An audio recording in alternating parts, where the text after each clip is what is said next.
When you pray, what do you pray for? Sometimes I find myself that when I'm praying for a lot of selfish things. Pray for, thank God for the meal that I have, and the family that is around me, the blessings that God has given me, the house, the clothes, the things that make up life.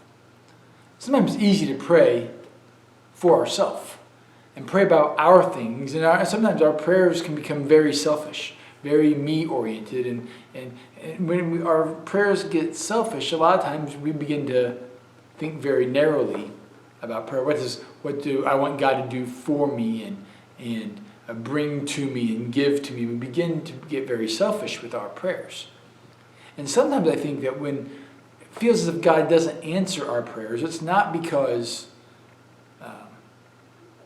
He just wants to say no, but it comes out of our selfishness.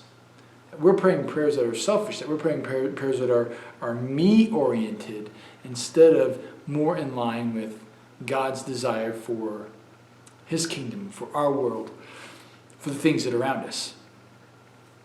And so if our prayers are very selfish, then we end up getting selfish responses.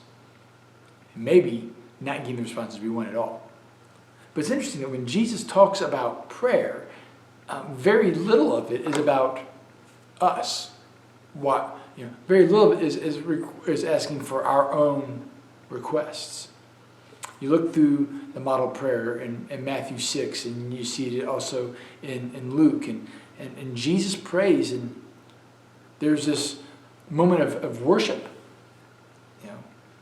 Our Father who is in heaven, hallowed be your name. Holy is your name. So there's a recognition of who God is. There's basic needs. Hey, give us our daily bread. It's not a request for more or for much, but give us what we need.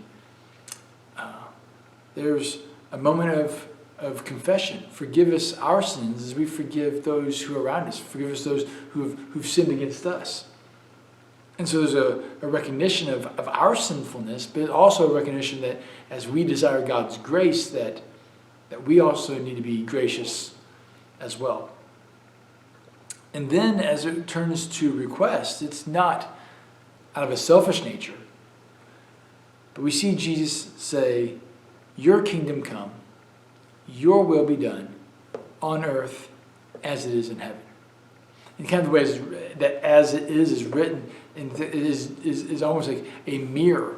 Just as it is, exactly as your will is accomplished in heaven, may your will then also be accomplished in that same way here on earth. So we begin to wonder, is God's will being done here on earth? And we think about the condition of our country, the condition of our world, and things that go on, and it's awfully difficult to think that this is God's desire. And so Jesus, in talking about prayer, says we should pray for our enemies.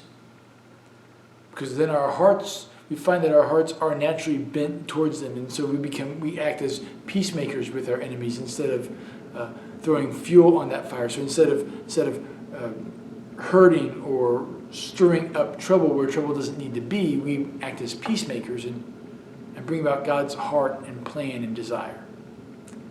So this week, as we think about the election, as we think about the world around us, I hope that our prayers begin to model the prayer of Jesus, a prayer of worship, a prayer of confession, realizing that there is sin in our life that needs to be dealt with, and that we need to be conduits of God's grace to those who have hurt us.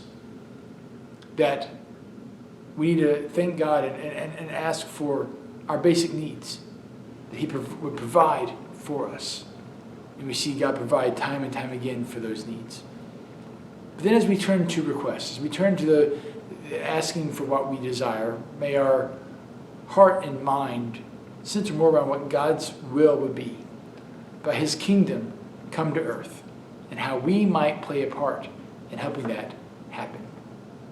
You guys, I love you, and I'm praying for you, and I hope we get to see each other real soon.